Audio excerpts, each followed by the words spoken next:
é bem na verdade, tem a intenção objetiva e singular de fazer com que você, sem sombra de dúvidas, esteja mais assegurado ou em mais comunhão com Deus, seja pela carta redigida pela sua mão, ou seja também pela sua fala verbal. Assim sendo, Deus é o Deus da comunhão. Deus é o Deus que te trouxe aqui nesse ambiente nessa noite, porque a carta que você tem entregado para Ele, ou ainda vai entregar, Ele tem resposta para você nessa noite. Aleluia! Eu vou falar de novo porque só 10 pessoas entenderam. Ele tem resposta para você nessa noite. Eu creio, aleluia! O povo de Deus estava em uma situação muito complicada.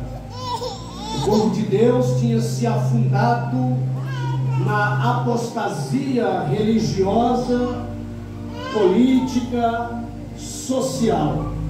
O povo de Deus tinha se afastado do Eterno.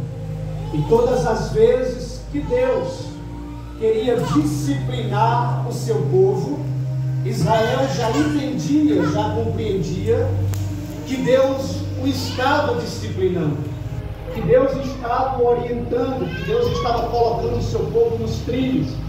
Como é que Israel descobria que Deus estava fazendo isso? Quando eles, por serem agropecuaristas, por serem plantadores de sementes, no ambiente em que viviam em Jerusalém, quando eles plantavam e eles percebiam que a colheita não vinha, porque sendo eles exportadores de trigos, exportadores de azeitonas, exportadores de uvas, eles sabiam muito bem que Deus estava irado com eles quando eles percebiam que a chuva temporã e a chuva seródia não era derramada sobre aquela nação. Assim sendo, eles sabiam muito bem que a economia de Israel caía. Segunda situação que eles entendiam que Deus estava irado com eles, era que Deus permitia que cananeus, ferezeus, quinazeus e tudo que era eu daquela época vinha lutar contra eles, pelejar contra eles, adentrar as suas fazendas, roubar tudo aquilo que eles plantavam. E eles entendiam que Deus permitia os inimigos adentrarem e roubar eles. Lembra-se do caso de Gideão? Pois é, também eles entendiam que Deus estava tratando de forma disciplinar com eles, quando alguns vermes subiam nas plantações e corroíam as suas plantações. Assim sendo, eles entendiam, Deus está irado com a gente. Assim sendo, nesse período do profeta Jeremias, o povo está distanciado, está afastado. Tenha paciência comigo, porque nessa rápida introdução talvez vai ter um gostinho de bezetacil, mas vai dando glória a Deus, porque Deus quer tratar com a gente em algumas áreas. Nesse período, o profeta Jeremias, ele está em Jerusalém. Aonde ele está? Jerusalém. Aonde ele está? Jerusalém. Ele está em Jerusalém. Ele é considerado o profeta chorão, aquele que profetizava, mas não via as suas profecias acontecerem de imediato. E as pessoas diziam: Jeremias, você parece que profetizou da carne. Você está dizendo que o nosso rei Zedequias, que toda a nação será deportada, será levada para a Babilônia. Como que você fala uma injustiça como essa? Jeremias dizia: calma, gente, esse é um jeito de Deus disciplinar a gente, esse é um jeito de Deus tratar com a gente. Jeremias sofreu muito, Jeremias sofreu bastante, mas a nação de Israel se tornou um povo de dura serviço, faziam o que bem entendia. Então Deus permitiu que Nabucodonosor fosse levado o povo da nação de Israel para a Babilônia. Assim sendo, eles agora estando na Babilônia,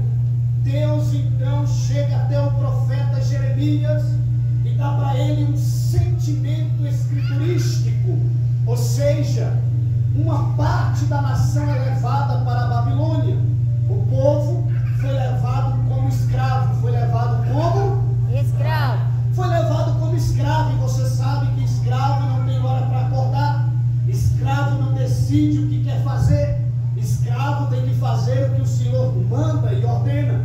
Assim estava a nação de Deus em outra nação, fora do seu solo pátrio, mas Deus colocou um sentimento, pastor Claudinei, no coração do profeta Jeremias: escreva de imediato uma carta para o meu povo.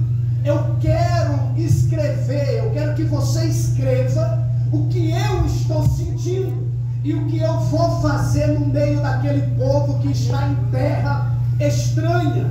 Parece que vejo Deus dizendo: Jeremias, Senhor, pode falar o que é que o Senhor quer dizer. Assim sendo, Deus então fala para Jeremias o que ele queria falar ao povo. Então, depois que a carta foi escrita, ele deu essa carta a Eleazar e disse: olha, por questões diplomáticas, você vai estar na Babilônia. Leva esta carta para o rei, ou melhor, leva esta carta para o sacerdote, leva esta carta para os profetas, leva esta carta para os anciãos do povo, leva para eles, para que eles entendam que haverá esperança no meio da crise. Aleluia! Haverá esperança Glória no meio da dificuldade, haverá esperança no meio da adversidade, da crise existencial. Aleluia! Eu disse que Deus colocou um sentimento no coração de Jeremias, e olha que essa carta se tornou uma carta canônica, ou seja, ela foi lida, ou ela será lida aqui nessa noite, está inserida na Bíblia Sagrada. Agora perceba, existem algumas cartas na Bíblia, existem algumas cartas na Bíblia. Existem algumas cartas na Bíblia. A primeira dela talvez você já tenha lido, é chamada de a Carta da Morte. Qual é o nome da carta? Quando Davi ele peca com Betseba, o texto sagrado nos informa que Davi vai escrever uma carta e vai dizer para Joabe: Joabe, leva esta carta até Urias. Quando ele receber essa carta, ele vai saber o que ele vai fazer. Mas Joabe nem sabia o que estava escrito naquela carta. Pastor Claudinei, naquela carta, era a carta da morte, estava escrita dizendo: você se coloca na frente da peleja, na frente da batalha. E Urias pensava: muito bem, eu vou servir o rei, eu vou servir a nação, o rei vai me ver de imediato, com certeza pode me remunerar. Claro que isso era uma estratégia de Davi, para que Urias morresse. É a carta da morte. Também existe na Bíblia Sagrada a carta dos adversários. Quem são eles? Está em Esdras capítulo de número 4, quando Sabalat e Tobias, junto com o rei Reum, eles decidem parar a obra de Deus, que o povo de Deus, depois desta situação aqui que eu li com vocês, o povo volta da Babilônia para Jerusalém. Agora eles vão reedificar o templo, eles vão fazer as bases do templo. E Sabalat e Tobias rege uma carta e diz assim: esses homens, eles não podem erguer esse templo, essa obra não pode acontecer, porque se essa obra acontecer, eles vão se dividir com a gente, eles vão se tornar povo rebelde. Assim sendo, a obra de Deus parou por causa da carta dos adversários. Mão direita para frente, porque eu vou profetizar sobre a sua vida nesta noite. Aleluia! Nem a carta da morte, nem a carta dos adversários terá poder sobre a sua vida, porque primeiro, toda mensagem de morte lançada contra ti não vai prosperar. Segundo, toda carta de acusação contra a tua vida vai cair por terra, porque quem intentará acusação contra os eleitos de Deus, visto que é Deus quem nos justifica. A terceira carta é chamada de carta da perseguição. É quando o apóstolo Saulo, que ainda não é apóstolo, é simplesmente um estudante aos pés de Gamaliel, ele pega cartas para parar o povo do caminho. Mas mão direita para frente, que eu vou profetizar sobre a tua vida: nenhuma carta de perseguição também vai te parar. Aleluia! Isso não vai, porque Deus vai aparecer no meio do caminho contra os teus acusadores e vai dizer: eita, general, aleluia! Comigo, Jesus diz: Saulo, Saulo, por que me persegues? Jesus não diz: Saulo, Saulo, por que persegues a minha igreja? Ele diz: por que me persegues? Continue com a mão direita para frente, porque eu vou profetizar sobre a sua vida. Quem mexe com você, mexe com Deus. Quem toca em você, está tocando na menina dos olhos de Deus. Oh, glória a Deus! Glória seja dada em nome de Jesus. Obviamente, nós que aqui estamos, devemos ser uma carta aberta. Uma carta que as pessoas gostam de ler. Uma carta que o eterno Deus gosta de ler. Então Jeremias vai escrever a carta e nós vamos ler agora o que está escrito na carta. E na carta diz assim, e essa é a palavra profética para a sua vida: assim diz o Senhor, eu estou profetizando, viu? Dos exércitos, o Deus de Israel. Eu digo a todos os exilados, todos os aprisionados, todos os que estão fora do seu solo pátrio, que eu deportei. Nabucodonosor possa pensar: foi eu quem trouxe esse povo com mão forte, mas nada disso. Nada sai do controle de Deus. Aleluia! Eu vou repetir: nada sai do controle de Deus. Tem gente pensando que com a sua mão forte está, vai parar. Não vai, a mão de Deus está com você. E aonde você coloca a planta do teu pé, Deus vai prosperar. Glória a Deus, glória a Deus. Eu deportei de Jerusalém para a Babilônia. Primeira palavra de ordem ao meu povo é essa. Olha o verso 5. Edificai casas. Edificar casas quer dizer, Deus está dizendo para um povo que não está no seu solo pátrio, que está em terra estranha. Deus está dizendo: façam projetos. Eita Deus. Ei, Pai. Vou repetir. Ei, Pai. Façam projetos. Glória a Deus. Cavem os fundamentos. Eita. Edifique casas. Mas como, Senhor? Sou eu o dono da providência. Eu creio. Eu creio. Aleluia. Porque eu vim profetizar. Eu creio, Pai. Edificar casas. Deus está dizendo para algumas pessoas aqui: o projeto não vai ficar lá dentro da gaveta. Papai. Deus está dizendo para algumas pessoas aqui: se tu não for arrebatado, tu vai morrer vazio. Vai colocar para fora tudo aquilo que Deus tem prometido, vai realizar na tua vida. Eu creio, aleluia. Você sabe que edificar exige esforço, exige gastar energia, exige tempo, exige oportunidades. E Deus está dizendo que não são para todas, mas são para algumas pessoas nesta noite aqui. Eu vou te dar estrutura. Eu creio. Eu vou te dar força. Eu creio. Eu vou te dar condição de você construir. Oh, glória, aleluia. De você construir, mas pregador, parece um sonho pequeno. É só um ambientezinho pequeno aqui que eu quero arrumar para eu poder fazer a unha do pessoal, para eu ter um salão de beleza aqui. E alguém está até ignorando isso. Fica em paz, esse projeto vai sair da gaveta. Mas é só uma padariazinha pequena. Fica em paz, começa, porque Deus termina.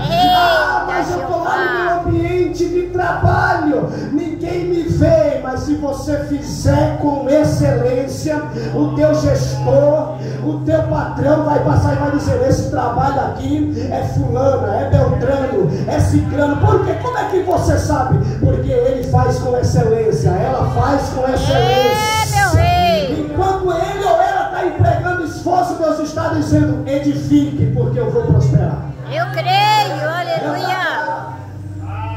Assim diz o Senhor, o Deus de Israel: edificai casas. Detalhe: habitai nelas, usufrua. Eita, glória a Deus. Usufrua. Só Deus e você conhece os seus bastidores. É, meu Pai. Só você e Deus sabe o tanto de cimento que você comprou para aquela casa, o tanto de ferragem que foi, o tanto de boleto que está lá na construtora, e alguém passa e diz assim: não precisa fazer isso não, daqui a pouco Jesus volta, vai ficar tudo para o anticristo. Mas deixa eu dizer para você, enquanto Jesus não arrebata a igreja, enquanto o anticristo não aparece, Deus vai dar condição de você terminar essa casa, de você terminar esse projeto, de você terminar esse curso. Eu estou profetizando de olho aberto nesta noite. Quando você terminar esse curso, pode postar nas redes sociais, pode postar, porque é Deus quem vai fazer na tua vida. Sonhe grande, usufrua daquilo que Deus está te dando. Glória a Deus, glória a Deus. Segundo, plantai pomares e comei do seu fruto. Olha mais outra indicação de usufruir. Só que o texto é tão claro que diz o seguinte: plantai. Só planta quem tem semente. Verdade, meu Deus. Eu ouvi uma verdade, uma amém, dois glória a Deus. Eu vou repetir. Só planta quem tem. Peraí, mas o povo não está na própria terra deles. Mas Deus é aquele que dá semente. Eita, Jeová. Se semear pouco, vai colher pouco. O texto em 1 Coríntios 9 diz: não erreis, Deus não se deixa escarnecer. Tudo que você plantar, você vai colher. Tem gente que não tem tempo, mas não planta tempo. Tem gente que reclama que não recebe abraço. Você abraça quem? Tem gente que quando está doente diz o seguinte: o pastor não me visitou, o irmão não me visitou, e quando você estava bom, quem que você visitava? Eita Deus! Plante coisa boa na vida das pessoas. Sabe qual é o grande problema de serviço social de igreja? É que muitas das vezes, talvez não seja o caso aqui, as pessoas acham que as famílias ou as pessoas necessitadas só comem sal e fubá, porque talvez seja isso que você come lá na sua casa. Mas se você quer e ama a obra de Deus, se você come arroz de primeira, dê arroz de primeira. Eita, general! Se você come arroz de segunda, dê arroz de segunda. Tem coisa que não serve mais para você, mas se você usasse, demoraria um tempo ainda de utilização. Eita Deus! Mas sabe o que é que você faz? Joga fora. É uma palavra prática nessa noite. Então, semeie gratidão, receba gratidão. Eu sei que tem pessoas ingratas, que você semeou, que você ajudou, que você fez conexões, mas infelizmente essas pessoas não devolvem só você. Mas fique em paz, o teu galardão não vem da terra. O teu galardão vem daquele que fez o grande, poderoso Glória a Deus. Diga para quem está do teu lado nessa noite: ei, não coma a semente. Aleluia. Plante a semente. Eu estou sentindo a presença de Deus.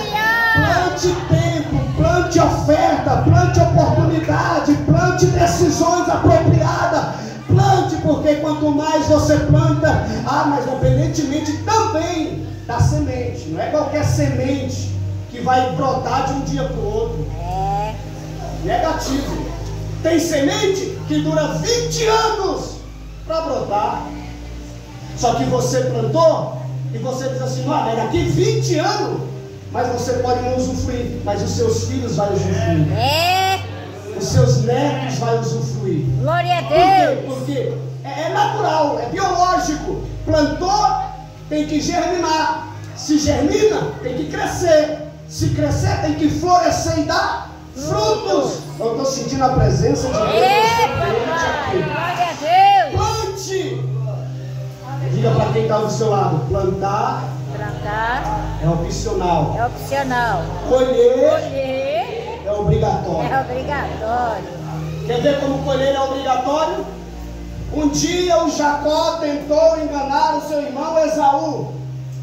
Sabe o que a mãe dele fez, minha irmã? Deu uma ideia para ele: Jacó, já que o teu pai vai dar a bênção para Esaú, você faz o seguinte: você mata um animal, rasga ele, drena o sangue dele, e com a pele desse animal, já que o teu pai já está ficando com os olhos turvos, já está ficando meio cego, você engana ele, fala que você é Esaú. E o texto diz que foi exatamente isso que aconteceu. Ele enganou o seu pai Israel. Ele enganou, perdão, o seu pai Isaac. Futuramente, sabe o que aconteceu? Os seus próprios filhos jogam José na cisterna. Matam um animal. Pegou? Tá pegando? Chega para Jacó e diz assim: uma fera matou o nosso irmão. O que ele fez lá no passado, os filhos estão fazendo com ele. Glória a Deus e aleluia. Jeová. Cuidado com o que você vem plantando. Meu Deus. Vamos para a Bíblia. Plante pomares como seu fruto. Verso de número 6. Tomai esposas, gerai filhos e filhas. Tomai esposa para os vossos filhos. Dai as vossas filhas a maridos, para que tenham filhos e filhas. Pega essa palavra-chave aqui, ó. Multiplicai-vos e não diminuam. Glória a Deus. A sentença era: em terra estranha vocês vão gerar. Vou falar de novo. Em terra estranha vocês vão gerar. Deus, tem gente aqui que nem é natural daqui, mas você já percebeu como Deus está prosperando você? Eu sou de Juazeiro do Norte, Ceará. Desde os meus 14 anos estou aqui. Olha o que é que Deus faz. Deus tira a gente do seu solo, do seu ambiente, do seu habitat, tira da zona de expulsão, traz para ambientes desconhecidos só para prosperar, só para abençoar.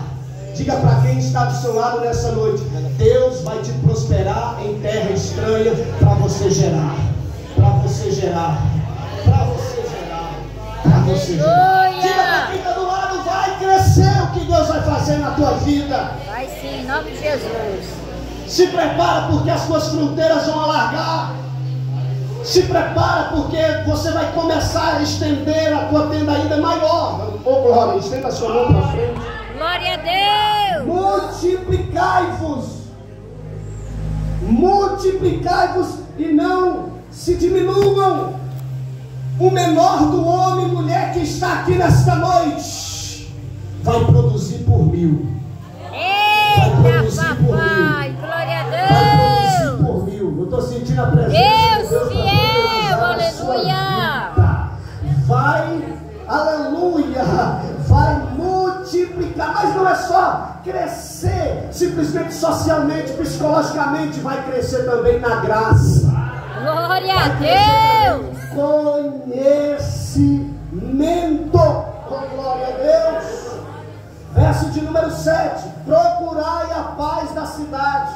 Olha o que é que Deus está dizendo para o povo. Gente, eu tenho uma prosperidade para entregar para vocês, mas eu só entrego se houver união. Eu só entrego se houver cumplicidade. Eu só entrego se vocês não estiverem divididos. Paizinho. Eu só entrego se vocês não estiverem em inimizade. A Bíblia diz: seguir a paz com todos e a santificação, sem a qual ninguém verá o Senhor. Briga não. Divisão não. Contenda não. Oh, glória a Deus, sumiu, hein? Fofoca não. Diz que me disse não. Tem que ter paz. Na tua casa tem que ter paz. Na igreja tem que ter paz. No ambiente que você trabalha tem que ter paz. Orai pela paz da cidade. Orai por ela. Porque se nela houver paz, vós tereis paz.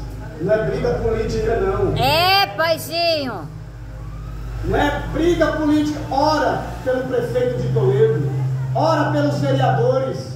Ora pelo presidente da república.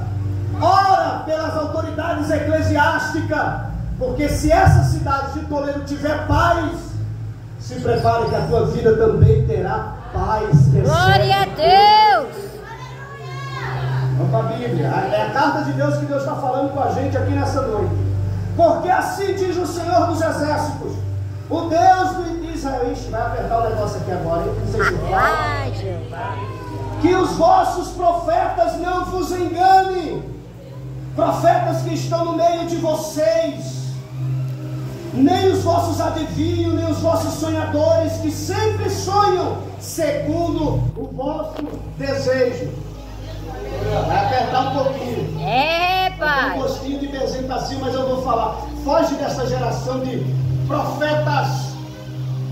Esses profetas de revelamento, de profetada, que sobe monte, desce monte, casando e descasando gente.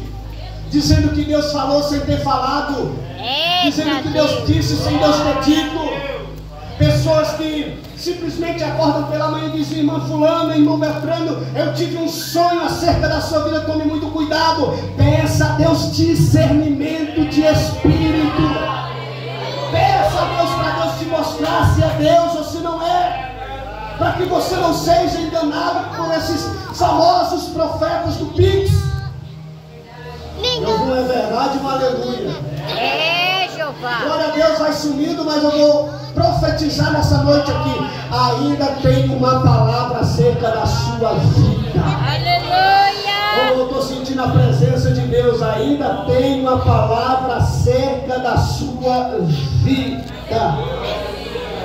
Porque falsamente vos profetizam eles em meu nome.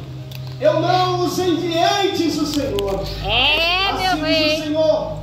Logo que se cumprirem para a Babilônia 70 anos, atentarei para vós, e a vós outros cumprirei a minha boa palavra. Sabe o que Deus está dizendo? Porque alguns profetas daquela época, do tempo de Jeremias, diziam assim: gente, eu acordei hoje em visão, Deus me disse que durante 2 anos, a gente vai ficar aqui só 2 anos. Aí a carta de Jeremias chega lá, pastor Claudinei: 2 anos? É 70 anos. Eita Deus! Qual é mais confortável, ficar em uma terra estranha 2 anos somente, depois passar daquela situação e voltar para o solo pago, ou 70 anos? 2 anos.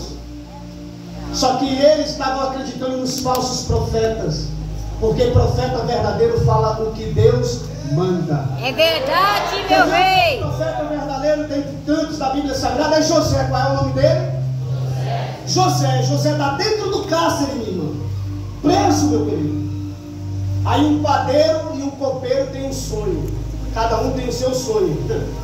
Aí o copeiro diz assim: olha José, vou te contar o sonho, eu servi ao rei, para contar a história. O José diz assim: olha, daqui 3 dias vai dar tudo certo, vai ter uma audiência, o rei vai te chamar de novo, vai te restituir o carro. Aí o padeiro olha assim: esse profeta é dos bons, está profetizando só coisa boa.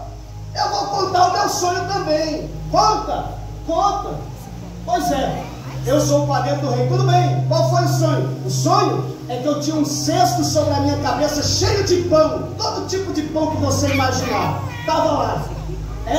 Pois é, vinham as aves do céu de rapina e comiam os pães que estavam no meu cesto. José olha para ele e diz assim: rapaz, a tua casa caiu.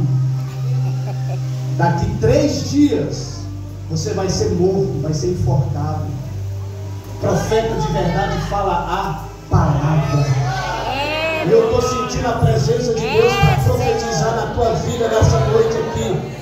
Hoje não vai ter chave de apartamento, não vai ter chave de carro, não vai ter chave de moto. A chave nessa noite é chave de fenda. Ele vai apertar algumas situações aqui para dizer para mim, para você: acredite no que Deus tem dito acerca da sua vida, o que Deus tem falado através da palavra. Pois é, Jeremias, depois de 70 anos, olha o verso de número 11, eu termino agora. Eu é que sei os pensamentos que tenho a vosso respeito, diz o Senhor, pensamento de paz e não de mal, para vos dar o fim que desejais. Olha que coisa boa. Olha o pensamento de Deus. Olha o que Deus pensa acerca de você. Aos Hebreus 11:40 vai dizer que Deus tem preparado algo melhor ao nosso respeito.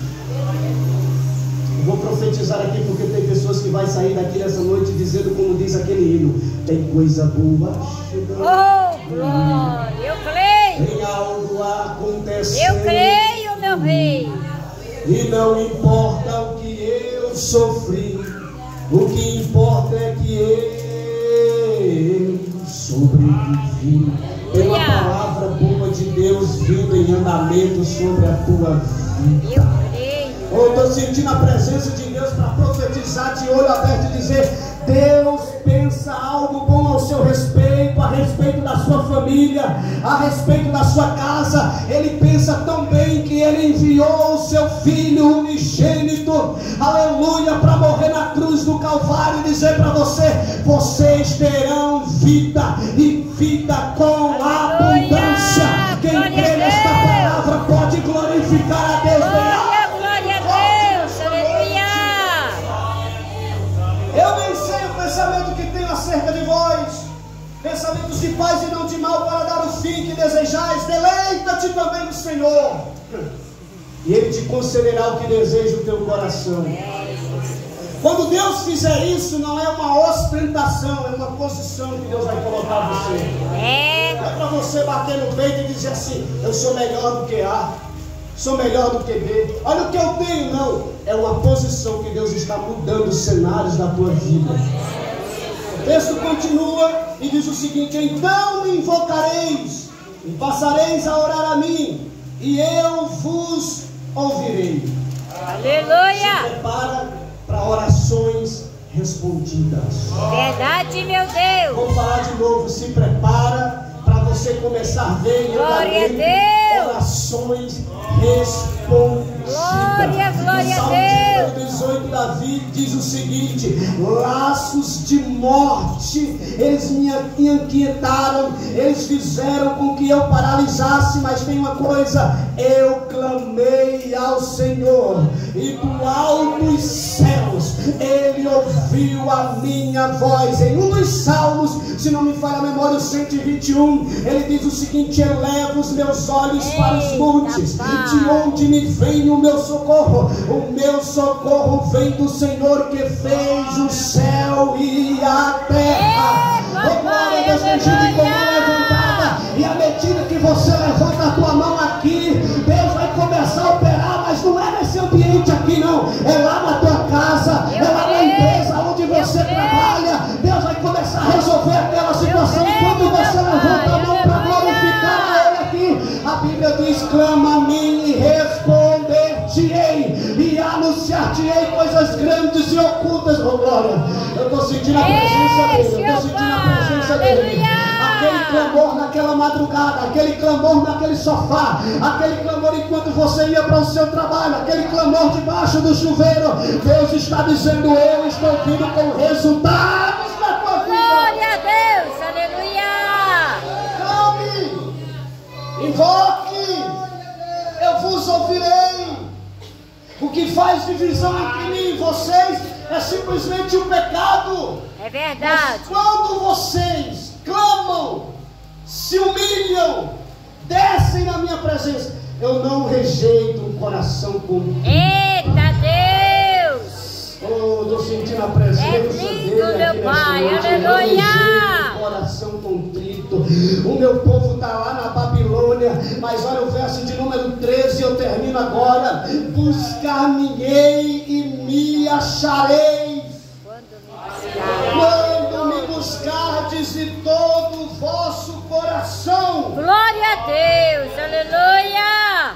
Serei achado de vós, diz o Senhor. É, Senhor Jesus. Você quer prosperidade? Você quer resultado? Você quer edificar? Você quer dar um conforto para a sua família? Você quer ver Deus fazer grandes coisas na tua vida, no teu ministério? Busque ao Senhor. Pregador, o que é que eu devo buscar? Buscai primeiro ao Senhor. Segundo, Jesus disse em Mateus 6,33: buscai em primeiro lugar o reino dos céus e a sua justiça, e as demais coisas vos serão acrescentadas. Ei, papai, glória a Deus, Aleluia. Buscando, Deus está acrescentando. Eu creio. Enquanto você está aqui buscando, Deus está agindo longe do teu alcance visual. Aleluia. Eu disse aqui da outra vez passada e vou dizer de novo: Deus está indo na tua frente, resolvendo algumas situações. Enquanto você adora aqui neste ambiente, nesta noite. Maravilha, meu rei. Peraí. Serei achado de vós. Deus, como é que Deus quer ser achado da gente? Para isso a gente tem que buscá-lo. É como um pai. Quem é pai aqui? Levante a mão. Você já brincou com a sua criancinha de esconde-esconde? Você lembra quando você se escondeu de trás do sofá ou da cortina? E a criancinha te procurando, te procurando, te procurando. Quando ela ou ele te encontrou, abriu a cortina, afastou o sofá e te viu, você viu o espanto dele ou dela, a alegria, os olhos brilhando. Assim é Deus com a gente. É verdade, Quando aleluia. a gente decide buscar Ele de todo o coração, Ele aparece pra gente. E muitas das vezes a gente fica de boca aberta. Como é que esse milagre aconteceu? Parece que uma amnésia entra na nossa mente. Como é que isso aconteceu? É simples. Deus resolveu aparecer para quem Ele é buscar. Deus não tem filhos prediletos. Deus tem filhos que o preferem mais. Vou falar de novo. Deus tem filhos que o preferem mais. É verdade, aleluia. Aqui é um detalhe. Nós vemos aquele versículo que diz o seguinte: que nós temos que adorá-lo em espírito e em verdade. Isso é, de todo o coração, para sermos achados dele. Vixe, vai apertar um pouco, hein, Jesus? O Wi-Fi do céu está ligado aqui. A gente não pode ter o coração dividido. Eita Deus. Com piedade espiritual. Gente que está num ambiente como esse, mas a sua mente está aleatória. Eita Deus. Está com a mente e o coração dividido. Eita Deus. Seja por causa de algumas preocupações pessoais, seja por causa de algumas situações pessoais também. E muitas das vezes você está aí com a sua mente aleatória e não consegue buscar a Deus de todo o coração. Mas o texto em João capítulo 4 diz o seguinte: o vento sopra onde quer. Eita Deus. E ouve-se a sua voz, mas não sabe de onde vem nem para onde vai.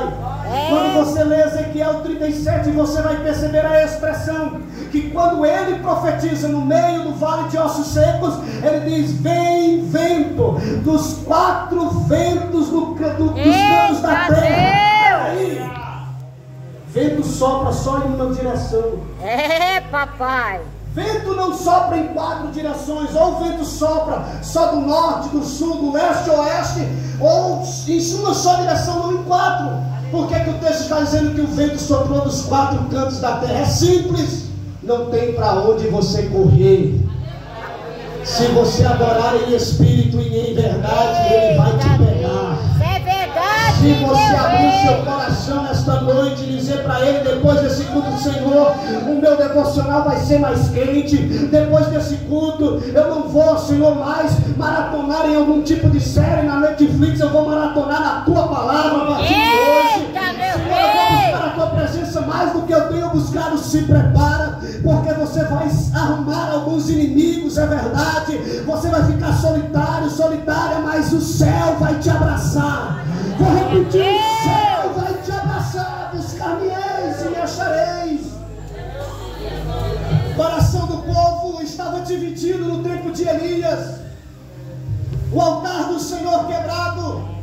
450 profetas de Azerá, 450 profetas de Baal, quase 900 profetas contra um só profeta, que era realmente do Senhor.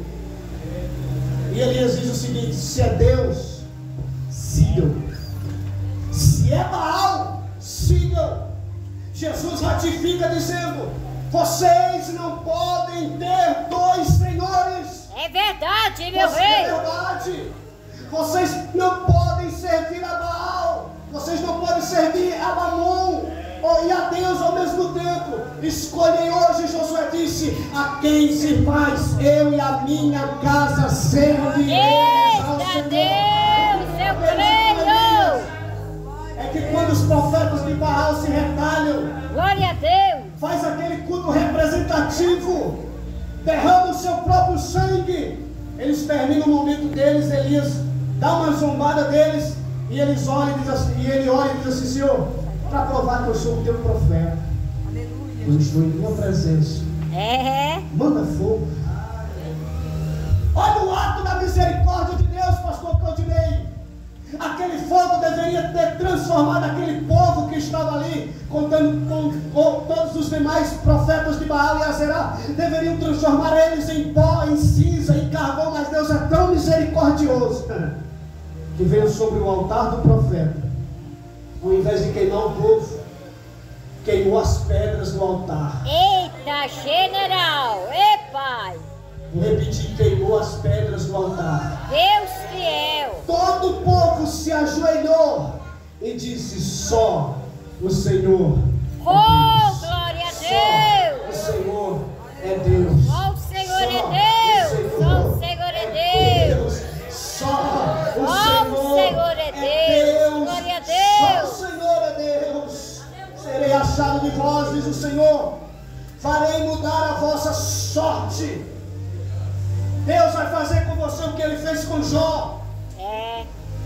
Eu ouvi um é Deus e um aleluia. Eu vou repetir. Glória a Deus. Ele vai mudar a tua sorte. Eu creio. Ele mudou a sorte de Ana. Eu creio. Ana era estéril. Você conhece o texto? Deus muda a sorte de Ana no capítulo de número 1. Ana chora. No capítulo de número 1, ela é incompreendida pelo seu esposo.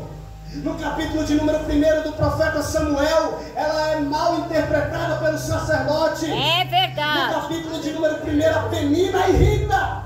Mas no capítulo de número 2, Deus muda a sorte de Ana.